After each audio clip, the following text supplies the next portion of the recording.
বলো মামা, দিদি বলো, দাদা বলো, জয়া বলো, পাপা বলো, মা বলো, জিনা বলো। Hello guys, welcome back to my page. আমি নবনীতা এবং আমি চলে এসেছি আবারও একটা নতুন ভিডিও নিয়ে। আশা করি তোমরা সবাই ভালো আছো এবং আমিও খুব ভালো আছি। তো চলো আজকের ভিডিওটা স্টার্ট করা যাক। আমি সকাল সকাল ঘুম থেকে উঠেই চলে গেছিলাম বাজারে। দেখো কি রোদ্দুর, মানে যা গরমটা না পড়েছে, এই গরমে বাড়ি থেকে বেরোতে ইচ্ছা করে না, কিন্তু সকাল সকাল বাজার যেতে হয়েছে কারণ আমার বাবুর মাছ শেষ হয়ে গেছিলো, আর একটু বেলা করে গেলে জ্যান্ত মাছ আর একটাও থাকবে না।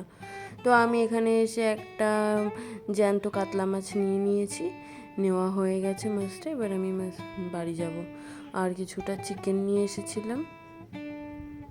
তো চলো বাড়ি যাওয়া যাক। দেখো একটাও লোক নেই রাস্তায়, সেরকমই মানে একজনই রয়েছে আর কি। তো এখানে আমি মাংস মাছ নিয়ে চলে এসেছি। এই মাছগুলোর মধ্যে খালি গাদা আর পেটির মাছগুলোই আমার বাবুর জন্য থাকবে, আর বাকি মাছগুলো আমাদের জন্য রান্না হবে। তো মা এখানে ফার্স্টেই মাছগুলোকে ধুয়ে নিয়ে বাবুর জন্য 2 পিস মাছ ভাজা বসিয়ে দিয়েছে, কারণ ও ঝোলের মাছটা খেতে পছন্দ করে না, ও খালি মাছ ভাজাটাই একটু খায়। যারা যারা আমার ভিডিওটা দেখছো তারা প্লিজ স্কিপ না করে আমার ভিডিওটা সম্পূর্ণ দেখো, কারণ আমি খুব সহজ পদ্ধতিতে বাড়িতে কিভাবে আইসক্রিম বানিয়ে তুমি বাচ্চাদেরকে খাওয়াতে পারবে সেই রেসিপিটা শেয়ার করেছি। তো এদিকে মাছ ভাজা হয়ে গেছে, আর একটু পর এসে দেখি মা মাংসটাও কষানো হয়ে গেছে। তো আমি এখানে থেকে আর কোনো কাজ নেই, তাই আমি চলে গেলাম স্নান করে, কারণ আজকে অমাবস্যা উঠেছে, তার জন্য আজকে পুজো দিতে হবে। এই কয়দিন পুজো দেওয়া হয়নি, যেহেতু আমাদের সিংহাসনে মা কালী ছিল, তাই আজকে ঠাকুরকে সব তুলে পরিষ্কার করে পুজো দিতে একটু টাইম লাগবে, তাই আমি পুজো দিতে চলে এসেছি। তো এখানে দেখতেই পাচ্ছ সিংহাসনে কাপড় টাপড় পরিষ্কার করে ঠাকুর পেতে ঠাকুরকে আজকের দিনে আমরা দুধ আম দিয়ে পুজো দিই, মানে দুধ আম দিই ঠাকুরকে। তো কার কার বাড়িতে এই নিয়মটা আছে একটু বলো প্লিজ। আর আমার ভিডিওগুলো যদি তোমাদের ভালো লেগে থাকে তাহলে আমার ভিডিওগুলোতে অবশ্যই লাইক কমেন্ট শেয়ার করে দিও। আর যারা যারা এখনও অবধি আমার চ্যানেলটাকে সাবস্ক্রাইব করনি তারা প্লিজ একটু সাবস্ক্রাইব করে দিও। আজকে যেহেতু বুধবার ছিল তাই আমি ঠাকুর সিংহাসন পরিষ্কার সাথে সাথে একেবারে ঘরটাকেও তুলে দিয়েছি, কারণ কালকে বৃহস্পতিবার, আর বৃহস্পতিবারে আমি একবারে ঘরটা পেতে দেব, ওর জন্য আজকে আর ঘর পাতিনি। তো এখানে আমি সব ঠাকুরকে ফুল দিয়ে সুন্দরভাবে সাজিয়ে পুজো দিয়ে দিয়েছি। তো দেখো আজকে আমার সিংহাসনটা কেমন লাগছে। এবার প্রথমে প্রদীপ জ্বালিয়ে ও ধূপকাঠি জ্বালিয়ে একটু আরতি করে নেব। আরেকটা কথা, তোমরা যারা যারা পুজো দাও অনেকে এই ভুলটা করো যে প্রদীপ দিয়েই তোমরা ধূপকাঠি ধরাও, কিন্তু এটা কখনো করবে না। প্রদীপ থেকে কোনো সময় ধূপকাঠি বা মোমবাতি কোনো কিছু জ্বালাতে নেই। প্রদীপের মতোই থাকবে, আর অন্য আরেকটা দেশলাই দিয়ে তোমরা ধূপকাঠি বা মোমবাতি যা জ্বালানো জ্বালিয়ে নেবে। এবার শঙ্খধ্বনি ও উলু দিয়ে আমার পুজো শেষ করলাম। পুজো কমপ্লিট করার পর বাবুকে খাইয়ে নিয়ে তারপরে চলে গেছিলাম নিজে লাঞ্চ করতে। তো লাঞ্চ করতে গিয়ে দেখি মা আজকে অনেক কিছুই রান্না করেছে।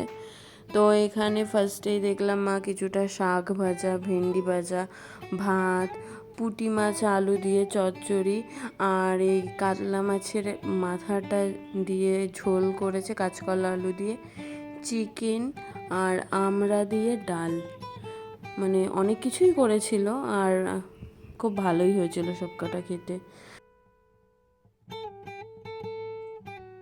আমি খেয়ে দিয়ে চলে গেছিলাম আইসক্রিম বানানোর জন্য। তো এখানে আমি ফার্স্টে 1 পো দুধ, মানে পুরো গরুর দুধ নিয়ে সেটাকে ভালোভাবে জ্বালিয়ে নেব। আর দুধটা একটু গরম হয়ে গেলে আমি এখান থেকে 1 কাপ মতো দুধ সরিয়ে রেখে দেব।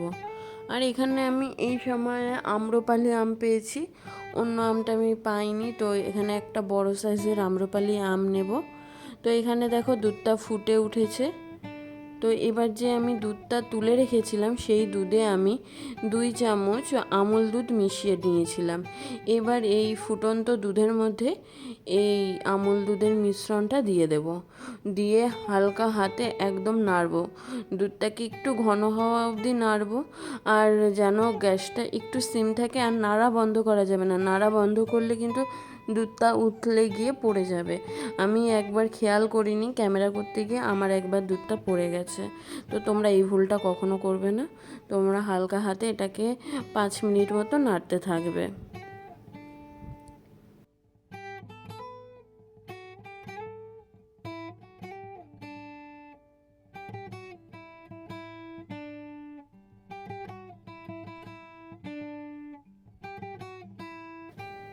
দু মিনিট পর দেখো দুধটা আমার অনেকটাই ঘন হয়ে এসেছে। তো আর একটু জ্বালিয়ে নিয়ে আমি দুধটাকে গ্যাসটাকে বন্ধ করে দেব। বন্ধ করে আমি দুধটাকে একটু ঠান্ডা হওয়ার জন্য ফ্রিজে রেখে দেবো। এবার অন্যদিকে যে আমি আমটা নিয়েছিলাম, তো এবার আমি আমটাকে একদম ছোট ছোট করে কেটে নিয়েছি। কেটে নিয়ে একটা মিক্সির জার নিয়েছি, সেই মিক্সির জারের মধ্যে আমটা দিয়ে দেব। আর দেব কিছুটা পরিমাণে চিনি, সবটাই তোমার পরিমাণ অনুযায়ী দেবে।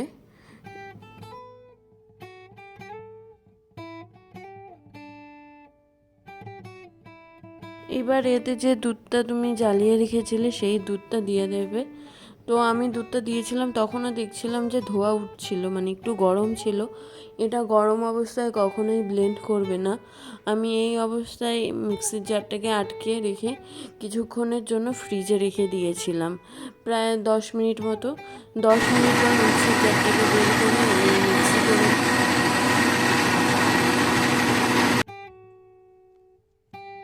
তো এখানে দেখো আমার এটা একটা স্মুথ পেস্ট হয়ে গেছে।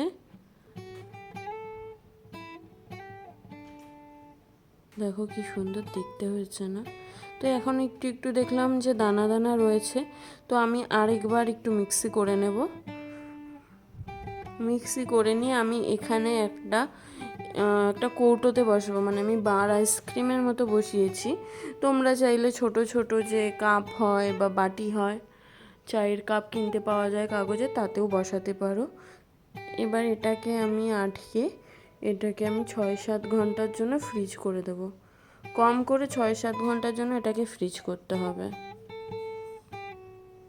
আইসক্রিম বানানো তো হয়ে গেল, এবার সন্ধ্যাবেলা তো কিছু খেতে হবে। তো কী খাবো ভাবতে ভাবলাম তাহলে একটু চাউমিন করে নিই। তো তাই ভেবে আর কি গ্যাসে একটা পাত্রে কিছুটা পরিমাণে জল গরম হতে বসিয়েছি, আর সেই জলে কিছুটা পরিমাণে লবণ আর কিছুটা পরিমাণে রিফাইন তেল দিয়েছি। এই রিফাইন তেল দেওয়ার একটাই কারণ, যাতে চাউমিনটা ঝুরঝুরে হয়। তো এখানে দেখো জলটা ফুটে উঠেছে। এবার এতে আমি চাউমিনগুলোকে একটু ভেঙে ভেঙে দিয়ে সেদ্ধ করে নেব।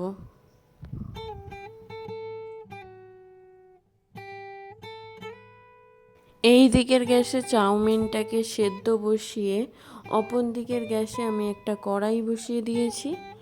আর এবার সেই কড়াইটা যখন একটু গরম হয়ে যাবে, তাতে কিছুটা পরিমাণে রিফাইন তেল দিয়ে দেব।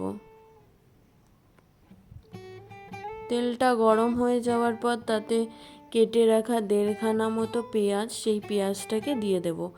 বড় সাইজের পেঁয়াজ নিয়েছিলাম আমি, তোমরা ছোটো সাইজের পেঁয়াজ নিলে একটু বেশি দেবে। আর এই চাউমিনের রেসিপিটা হচ্ছে কি, হঠাৎ করে যদি তোমার চাউমিন খেতে ইচ্ছা হয়, তাহলে তুমি একদম চট জলদি করতে পারবে, একদমই সময় লাগে না এই চাউমিনটা করতে। এবার পেঁয়াজটা হালকা ভাজা হয়ে আসলে তাতে কিছুটা পরিমাণে লবণ দিয়ে ভালো করে ভাজবো। আর অন্যদিকে দেখো আমার চাউমিনটা সেদ্ধ করে সেটাকে আমি একটা ফুটো ঝুড়িতে দিয়ে জল ঝরিয়ে রেখে দিয়েছি।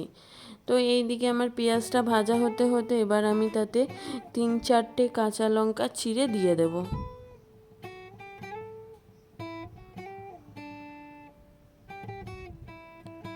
এখানে আমার পেঁয়াজটা ভাজা হয়ে গেছে, তো এবার ডিম দিয়ে দেব। তো আমি এখানে 2টো ডিম দিয়েছি। এবার ডিমটা দিয়ে ভালোভাবে নেড়ে ভুজিয়ার মতো করে ভালোভাবে নাড়তে হবে, একটু বেশি সময় ধরেই নাড়তে হবে, দেখবে যে ডিমটা যখন ভাজা হয়ে যাবে তো তখন তোমার তেল ছেড়ে দেবে আর একদম ঝুরি ঝুরি করে দেবে, একদম খুন্তি দিয়ে নেড়ে নেড়ে ঝুরি ঝুরি ভাজা করে দেবে। আমি এই চাউমিনটাতে কোনো রকম হলুদ ব্যবহার করিনি। আর সাদা চাউটাই না খেতে বেশি টেস্ট লাগে, হলুদ চাউটা ভালো লাগে কিন্তু এইভাবে সাদা চাউটাই ভালো লাগে। তো এখানে কথা বলতে বলতে আমার ডিমটা দেখো ভাজা হয়ে গেছে। এবার আমি সেদ্ধ চাউটা দিয়ে দেব, দিয়ে আমি ভালোভাবে এটাকে একটু মিশিয়ে নেব। যেহেতু আমার এক হাতে ক্যামেরা ধরা আর এক হাতে ছিল, তাই আমি ক্যামেরাটাকে অফ করে দিয়ে চাউমিনটাকে ভালোভাবে মিশিয়ে নিয়েছি। মিশিয়ে নেওয়ার পর আমি এতে দিয়ে দিয়েছি 1 চামচ মতো চিনি। চিনিটা দিয়ে একটু ভালোভাবে নেড়ে নেব।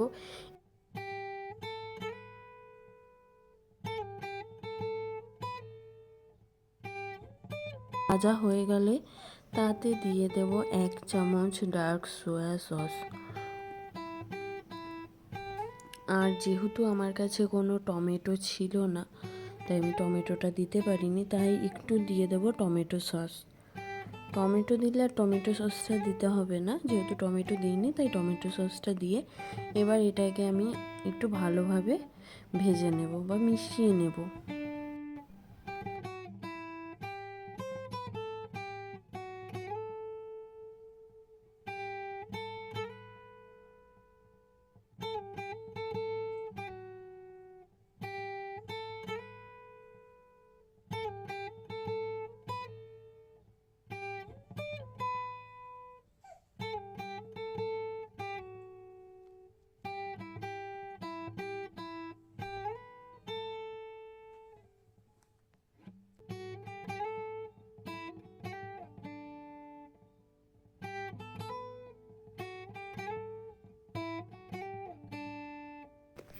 তো আমার চাউমিনটা এবার কমপ্লিট হয়ে গেছে খাওয়ার জন্য। এবার আমি গ্যাসের ওভেনটাকে বন্ধ করে দেব। দেখো দেখতে কত সুন্দর লাগছে।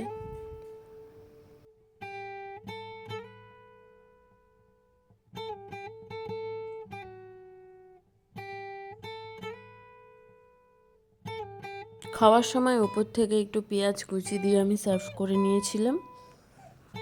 তোমরা কে কে ঘরে এইভাবে চাউমিন বানাও অবশ্যই বলো। আর চাউমিনটা খেতেও কিন্তু দারুণ টেস্ট হয়েছিল। আর এইদিকে দেখো আমার ছেলের কিছু বদমাইশি। বলো এবার বলতে হবে। আচ্ছা বলো তো, আগে থেকে বলো জিনা। এই যে জিনা, বলো জিনা। জিনা বলো। এইবার বলো মাম্মা। এবার বলো শরণ্য।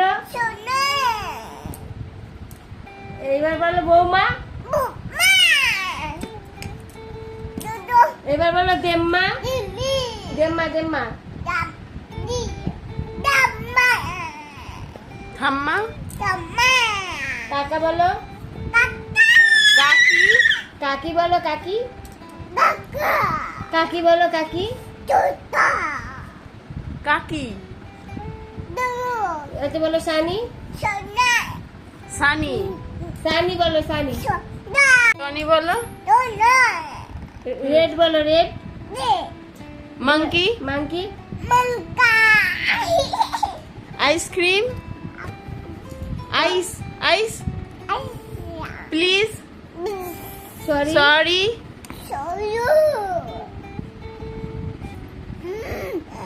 দিলীপ। দিলীপ। অরেঞ্জ বলো। অরেঞ্জ বলো। রেড বলো। ব্লু বলো। শ্যাম্পু বলো শ্যাম্পু। ব্লু বলো। আর কি বলো? জয়া বলো। মামা বলো আগে। মামা বলো মামা মামা মামা মামা। আগে মামা বলো মামা। দিদি বলো। দাদা বলো। জয়া বলো। পাপা বলো। মা বলো। জিনা বলো। আগে জিনা বলো জিনা।